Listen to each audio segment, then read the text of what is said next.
একজন বিরাট ধনী তার বাড়ির পুকুরে কুমির পুষতেন। একদিন তিনি তার বাড়িতে বিশাল এক পার্টি দিলেন। অনেক জায়গা থেকে বহু লোক এলো সেই পার্টিতে।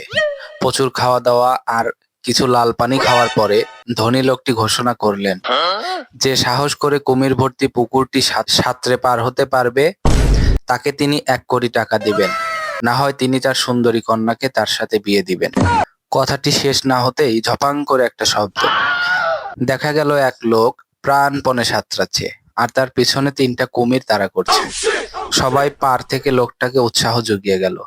লোকটা অবশ্য ভালোই সাঁতার কাটে, তার উপরে প্রাণের মায়া। কোনো মতে হাঁপাতে হাঁপাতে অন্য পারে উঠলো। ধনী লোকটি এগিয়ে এসে লোকটির হাত ধরে বললেন, আমি বিশ্বাস করতে পারিনি এত সাহস দেখানোর মতো ক্ষমতাও কারো থাকতে পারে। বলো তুমি কি চাও, আমার কন্যা নাকি 1 কোটি টাকা? লোকটি তখন হাঁপাচ্ছে, হাঁপাতে হাঁপাতে বলল, আমি আপনার কন্যাকেও চাই না, আমি আপনার 1 কোটি টাকাও চাই না। আমি শুধু জানতে চাই কোন শালায় আমার ধাক্কা মারছে।